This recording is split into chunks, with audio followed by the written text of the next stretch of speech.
Hello everyone, how are you today? I hope you have a next day. Okay, welcome to class. Today's lesson, we are going to talk about announcement text. Nah, kalian pasti sering mendengar pengumuman, baik di rumah, di sekolah, ataupun di tempat umum. Misalnya, seperti saat kalian menunggu pesawat di bandara, ataupun siaran dari masjid di lingkungan kita. Itu juga termasuk contoh pengumuman.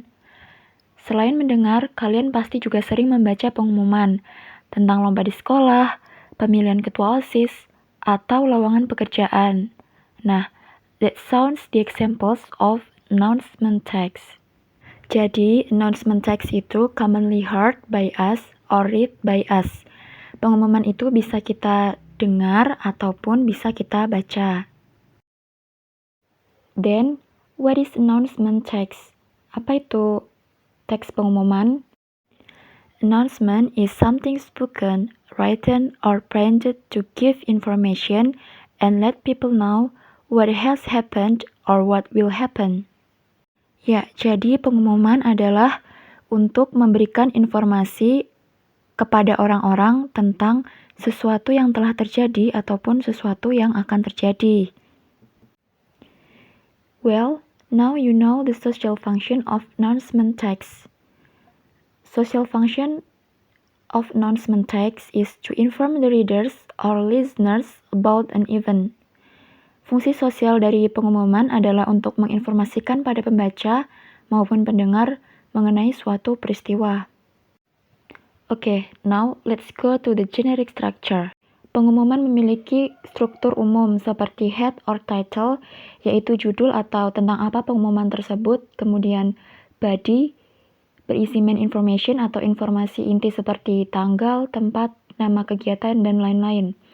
Nah, di bagian body biasanya kita akan menemukan 5W plus 1H, yaitu what is it, apa pengumuman tersebut, where is it, di mana kegiatan dilaksanakan, when, kapan, why, mengapa, who, untuk siapa pengumuman ditujukan, dan how, bagaimana.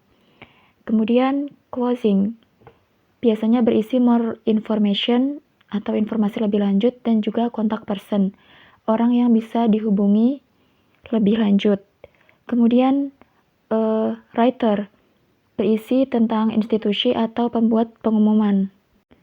And the next slide, please remember when you make announcement. Hal-hal yang harus diperhatikan dalam membuat pengumuman agar mudah dipahami dan lebih efisien. Pertama is be brief and inviting, yaitu dibuat sesingkat-singkatnya dan semenarik mungkin. The second is to the point, tidak bertele-tele, and the last is be clear and complete, harus jelas dan lengkap. Is everything clear so far?